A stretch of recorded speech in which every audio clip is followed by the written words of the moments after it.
Ladies and gentlemen, thank you to the European Economic and Social Committee for the opportunity to share today our views on the crucial issue of corporate sustainability due diligence.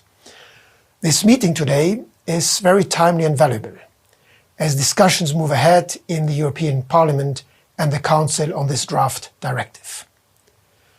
As we know, some EU member states have such laws already in place. They define corporate due diligence as a process that enables companies to conduct their business in a responsible manner by identifying their environmental and human rights impacts. Thank you, Stefano, and the European Economic and Social Committee for hosting this conference on corporate sustainability due diligence. Due diligence is not new for businesses. Our companies have already adopted numerous actions and initiatives on due diligence. And like other sectors and businesses in Europe, have a long record of engagement in ensuring human rights and protection of the environment in the supply chain. I can state clearly that we support the objectives of policymakers, but we need legislation that supports the activities and commitments of our sector with our supply chain partners. This also needs to provide guidance and legal certainty in a number of areas. First, practical legislation. We need legislation that is practical and realistic. It must reflect businesses' daily operational challenges and the international standards they already use. The draft legislation does include the standards already adopted. At the same time, it also diverges from those and international frameworks. It also proposes some definitions which are too vague. This is important because we need to know how to comply. Second, EU requirements need to be aligned with international rules set by the United Nations and the OECD. We need legislation that creates an EU-level playing field and helps streamline reporting. The current proposal leaves too much room for member states to introduce diverging national rules. Third, policy coherence. We need legislation that is coherent and does not contradict or duplicate other similar, but at present, different proposals. The due diligence directive and proposals on deforestation and banning products made with forced labor all need to work together. The opinion of the EESC rightly highlights the path which European policymakers must follow in our view. First, more clarity and proportionality. Second, more harmonization. Third, more legal certainty for businesses to operate on a level playing field.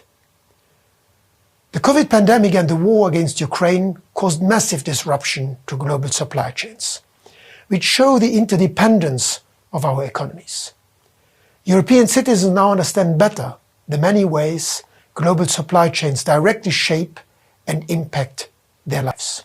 Policymakers must focus their efforts in making the proposal workable for companies. Otherwise, business relations would be jeopardized, which in turn would create unnecessary bottlenecks.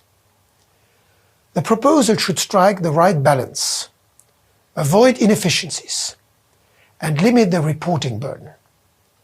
Companies need concrete, practical advice on how to identify, prevent, mitigate and address environmental and human rights risks.